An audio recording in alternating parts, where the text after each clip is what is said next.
This is an example of feature 5. This is the lowest structure closest to the river, so this probably got lapped up on a few times by annual floods. But what's really unique here, this is a huckall structure, and mainly the walls are made of wood and looks like a little dome type of thing. It had a little hearth here, feature.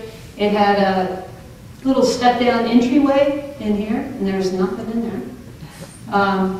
And what was unique, and we had to scratch our heads for days and days and days, is that they actually used the playa as the floor. So they're utilizing the natural resources and made a really great floor. So you can see an outline of probably a rock wall here at the base here, and then it's been damaged, but you know, a nice line right here that cuts off. And if you follow the little red dot, you're going to see all these rocks here. Well, we were scratching our head on that one too, and it was probably a rock garden of sorts there, and we presume that because this was a full-service Kudlow that we had. So they were doing farming there. They were cultivating, you know, they were collecting, gathering, processing. They even had a kiva there. And this was completely underground kiva that we dug out, and we didn't even know it was going to be there. So that was a huge surprise, and I think Ted and I were both scratching our head like, how are we going to finish this? We had 2 10-day sessions here. Right. So you've got your hearth, you've got your ash box, and there's this beautiful vent and little chimney right in that area. If you look at this, they did have a wall collapse on them. It actually buckled, so that wall, it was still, you know, it's almost like it just collapsed. So we could still identify that it was a wall. That was pretty cool. A lot of the post holes were very easily identifiable. Not too much on the floor, was there? Not too much. Big deal here is that we have, you know, hot off the press, we do have corn, squash, and cotton that's been found off at this site. And our cotton is the earliest and most definitive evidence of cotton in the canyon. We have had some sightings of cotton in the Nape Weep area, and I think that dates a little later even.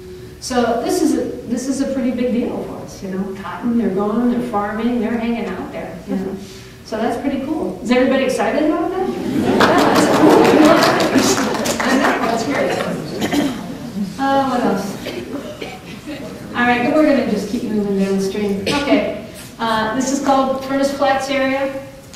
Huge, huge site. Informative of everyday life for hundreds and hundreds of years. It dates 800 AD to the Proto-Historic times so far. There could be more. We don't know yet. What we were working on primarily was a range of 1000 to 1200 AD. The geomorphology was different at this site. You know, the previous sites, I'm talking about flood deposits, and that's really exciting for us because that's just exciting for us. Just for the repercussions of how the dam functioned prior to, how the river functioned prior to the dam versus how it's functioning now. It's an underlying question that we're trying to answer. So that's why I'm emphasizing floods and if we saw floods or not. Well, at this particular site, they built up along the Docks Cliff.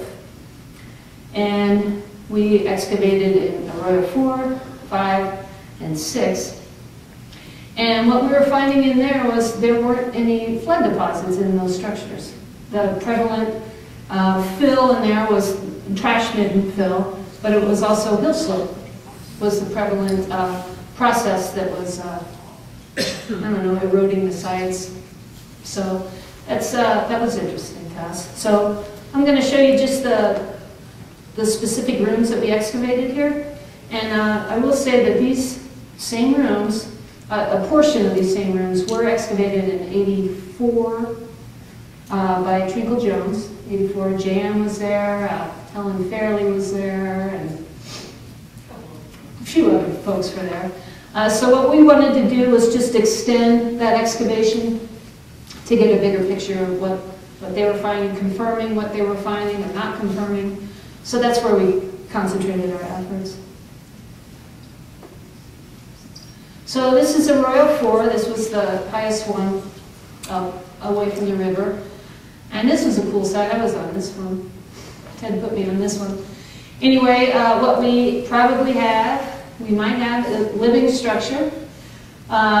Could be a kiva too. You know, we were talking about it the other day with Ted and Kirk, is when's a kiva?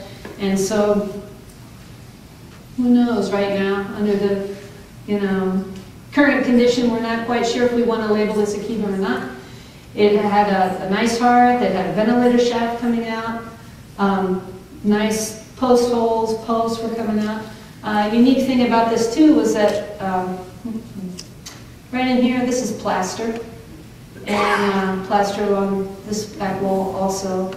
And you can tell that they had plastered it and repaired it probably a few times. They'd have to go over and maintain that building, so that was interesting there.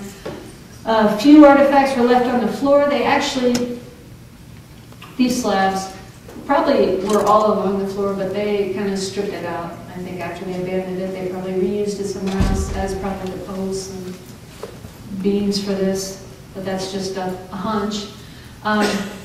There was abundant trash fill up on top, so it was filled with just sherds and flakes, and, I mean, just tons of stuff. We couldn't even collect it all, but the room was full of that. All rooms were filled with the trash.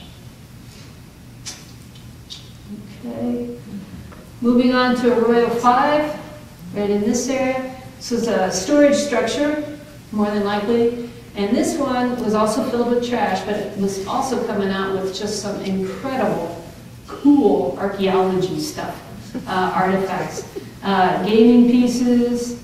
There were travertine pigments, this beautiful, it almost looks like a fluoride, but this beautiful blue material that they use to make really everything, any kind of bracelets or necklaces.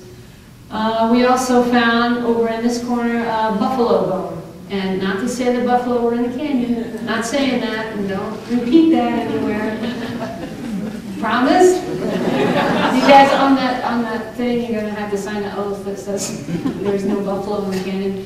Anyway, it was like the graded trochanter. If you're looking at a femur, and you know that big thick ball at the end of your femur, that's kind of what we found there.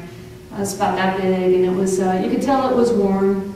There's some scrapes on it and stuff, and they probably brought it down, you know, from up on the rim and probably traded it for something good, maybe pottery or something like that. But that was pretty unique, and we'll continue that analysis on that. This also storage unit had a couple vessels and some clay effigies, which was pretty cool. Little dagoji bowl here.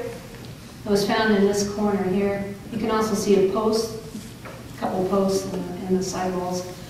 And we actually found the other part of that bowl, right?